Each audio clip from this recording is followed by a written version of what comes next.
What's up, guys? Welcome back to the other guys on the Badlands Podcast Network. It's Jake. I am joined by Paul, as always, and we got the Badlands Podfather himself on the call today.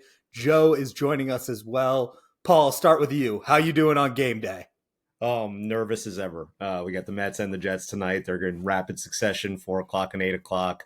I'm going to be there, so all kinds of nerves rattling around in me, getting ready to leave my house soon and head over to the stadium. I'm very jealous that both you boys will be there. Joe, thank you for coming on. How are you doing on game day? I'm doing well. Also nervous. First game I've been to since the Tim Boyle showdown in the rain last November. So I'm hoping for a better experience. But it's a big one, man. I think someone asked me on Twitter, is this the biggest game they've played in the past 15 years? Which is an exaggeration because the draft's only been 13 years. It's definitely the biggest game they played since 2015. Now, I know there's not a lot of competition for that. It just feels like such a natural pivot point for the season because beyond the chance to get to first place and be 3-3 and kind of have a clean slate. First at bat for a new coaching staff. Haason Reddick might be a thing now coming out of this morning. And it also seems like Devontae Adams still could be a thing. And it all feels like alarmingly contingent on what happens tonight, whether that's true or not. But man, it's an important day in New York sports and an important night at MetLife Stadium. Yeah, I can't remember the last time the Jets were like actively playing for first place in the division this late into the season, which is a weird thing to say like 6 weeks into the season, but here we are. And I also feel like the franchise, you kind of touched on this, they are constantly setting themselves up with these like key linchpin games where like, one game shouldn't mean that much this far into a 17 game season. But I feel like the Jets are always finding themselves in spots where these individual games end up changing the direction of the franchise. And it's weird to know that you're in one of those games before it actually happens. But I think that's kind of the mentality we all have. But you mentioned it at the top. We got to talk about Haason Reddick because it wouldn't be a Jets Monday without some form of breaking news. And Adam Schefter tweeted this morning that Haason Reddick has new representation. He is hired Drew Rosenhaus, legendary agent Drew Rosenhaus. They've already spoken with the Jets, which is a change from everything we've heard. And they're looking forward to getting this situation resolved as soon as possible. So, Paul, I'll tee this up for you first. Do you believe this at all? We've kind of heard a lot of smoke and especially earlier in the season about, trying to get Haason in the building. Do you expect this to actually change things now that he's gotten new representation?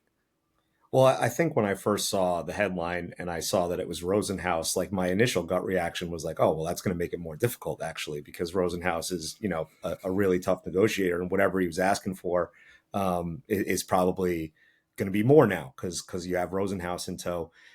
But like, I think that this was always probably not always, but the last few weeks, it started to feel like either he was going to get traded or he was going to show up week 11, because he was never going to sit out and become beholden to the Jets again for another full year and still be in limbo, right? Like there was always going to be come to a resolution point at some point. And I think the way the headline was worded, we finally got to understand what exactly he's asking for. We heard that the Jets did offer him a higher annual salary this year, but it didn't extend past this year. And what he's looking for is that he wants multiple years with the Jets. And I think it reads a little hollow to a Jet fan. To, Rosenhaus's statement specifically reads a little hollow. It was like Haason wants to be a Jet for many years to come. Like, all right, man, like that's a little bit tough for us all to swallow at week 6 when we're struggling as a team and he hasn't showed up to even put on a uniform yet at any point. So I don't necessarily love that, but the fact that they're in the building, it sounds like they're motivated to at least try to talk him into maybe moving a little bit closer to center, talk the Jets into moving a little bit closer to center. So at least we can break out of this stalemate that we're in and resume conversations. And, it's a lot like making a head coaching change, I think, in the middle of the season, like just providing a different set of voices in the room for a short period of time. You may get that like little bit of burn that gets things over the line. So do I believe it? I'm not going to be here and like, yeah, Haason Reddick's here by Wednesday, but I think that this is the most positive development we've heard in probably 2 months as far as the story is concerned. So yeah, I think this probably moves it closer to getting it done before week 11 as opposed to just like, hey, I'm just going to show up for the last few weeks of the season to collect and make sure that I accrue an NFL year. So yeah, I think it's probably a positive development. It's a good point. Joe, I think when you look at this we're making progress on the Haason Reddick situation. Paul made a good point about him talking about, or Drew Rosenhaus being the mouthpiece for him wanting to be here for multiple years. Given the way that everything has gone down, what sort of deal or what type of deal structure do you think you would be comfortable with if Joe Douglas were to put multiple years on the table? Man, it's very hard to be comfortable with any type of multi-year deal with how this happened. I'm very fascinated at some point to get the real full what the hell is going on breakdown here. Because look, Drew Rosenhaus isn't taking this situation on unless he thinks he's getting paid from a prospective contract. And Joe Douglas is in a bit of a desperate spot right now, right? Like, there's no more Robert Saleh to take the blame for everything. Like, he was kind of cut out of the decision-making process there. He does not have a contract extension. Is he going to have the autonomy to give some type of multi-year deal to get it done? Is ownership going to be comfortable giving him that autonomy? Because what does he care? It's not his money. It's only going to help him get Haason Reddick for the rest of the year, which will help the Jets because they do need him and they do need more help on the defensive line.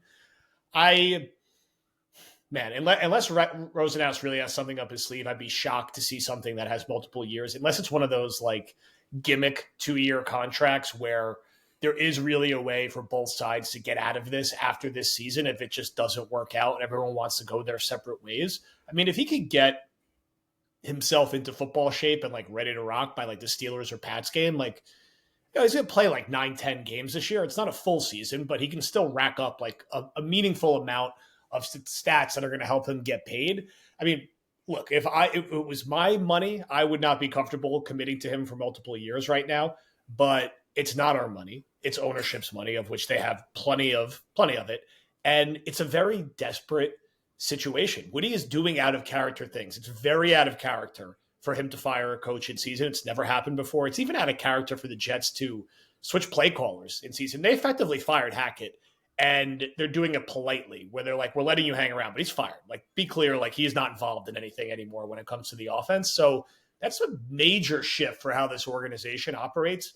And I think it just speaks to how desperate they are to win now and win next year, prospectively, with Rodgers. This is a 2-year window at absolute max. So I could see them doing something that keeps Reddick here this year and next year. I could see them being proactive to get Devontae in a way that has him for the rest of this year and maybe next year. And they're already crawled into this tunnel. They've already traded for Rodgers. They've already fired the head coach. They do really need a receiver and a pass rusher. These are not like fake needs. Anyone who's watched the Jets so far this year knows Will McDonald needs help getting after the quarterback and knows that Allen Lazard leads the NFL in drops. And while he's had a couple nice moments, it will continue to kill them in big spots if they're relying on him that much. So I think we could see some more out-of-character movements from the Jets this year because we've already seen them. Let me ask both of you guys this, because you brought up the coaching change at the end. Does Ulbrich being the head coach now change the math at all on the Haason Reddick stuff? And as kind of a corollary to that, the Devontae Adams stuff. But like, what I mean by that is, right, like Saleh and Joe Douglas were arm in arm. They always at least presented a unified front. You don't know if that was true or not, but they always at least presented to the public that they were a unified front. And so if Joe Douglas's kind of operational philosophy in this Haason Reddick thing was like, we're not doing anything until you show up, Saleh potentially really wanted him there and maybe didn't really love that strategy, but he was a unified front with Joe. So he had to just kind of stick and roll with that. Now you have a guy in Jeff Ulbrich who has wanted to be a head coach for a long time. He hasn't gotten the opportunity. He probably wasn't going to get the opportunity in this upcoming offseason for reasons that we've talked about already. So now you have a desperate man with nothing to lose who really wants to make his NFL future here. Does he get involved and say, like, look, I know that you kind of have your stance here, but like, I need you to get this done. We obviously need this on the defensive side. You need to allow me to start injecting my DNA, and I'll be much more comfortable on the defense if you make this happen. Like, does he pull that move? And does that change the math here?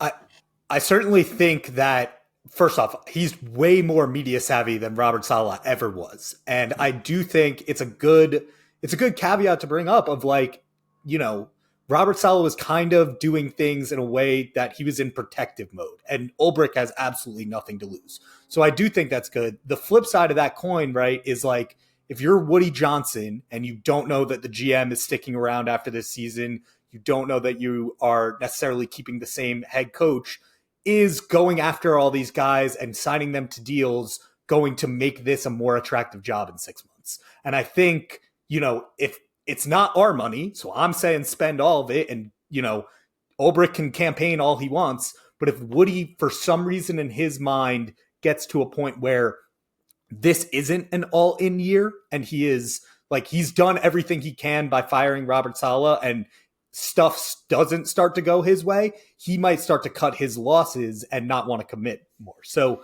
I hope that Ulbrich can campaign for the right thing, but I worry that Woody will be heavily influenced by the public perception of the next couple games before deciding whether or not to commit to those moves.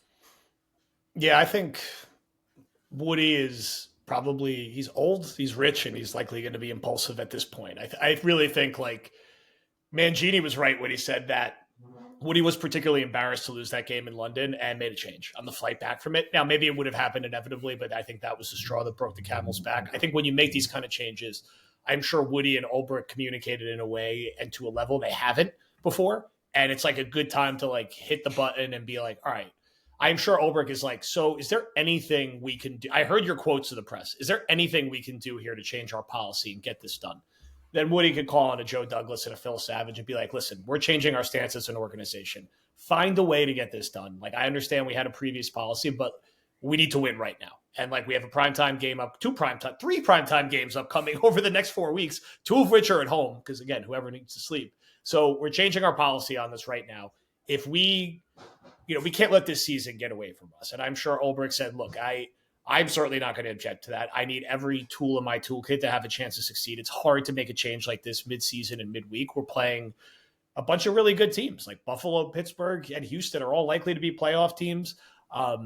New England will be a little more like spunky with Drake May at quarterback. They won't just roll over and die. And it's like, it's kind of now or never. So I think that helps. And I think you just sort of take a look at everything, and with Ulbrich's favorite word, globally, when you make changes like this. They fired their head coach. They fired their offensive coordinator.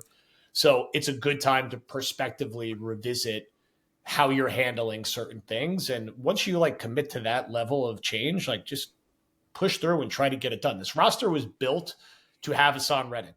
And I still think was built to make a move for Davante Adams at some point. Because they just left it one piece away. And I think they've been trying to get this guy for like a year and a half. So the job is not, it's a good roster. The job is not complete unless they have another starting receiver and another pass rusher. Yeah, I mean, I agree. I think that to put yourself in the position that you put yourself in this year, and then to not make these moves happen by any means necessary, is a bit like buying a Lamborghini and then refusing to put premium gas in it. Like, what are we doing here, right? Are we all in or are we not all in? Because we have a 40-year-old Hall of Fame quarterback, and it's kind of time to go now, right? And so I think something interesting that's going to pop out of the other side of this is like, if these moves do happen, you're going to hear a lot of the LOL Jets community saying stuff like, you fired this coach who never had a chance, and he had to work with Zach Wilson for 3 years, and you never gave him what he needed. And then as soon as he's out the door, you bring in, Davante Adams and Haason Reddick, and you get the deals done, and look what happens to the Jets, and they turn it around, right? And I think the reality is that's probably, and we'll never know the full truth of it, but I think the reality will be, if that happens, that it's probably further proof of why Rob Saleh needed to go, is because, if you're the CEO of the organization that you were built to come here and become, like, you have to step up as a coach and make these things happen and build bridges with the front office and build bridges with ownership and say like, hey, whatever we need to do policy wise to make these things happen, this is what I need to do to be able to succeed. And so I think it's going to be framed one way in the public,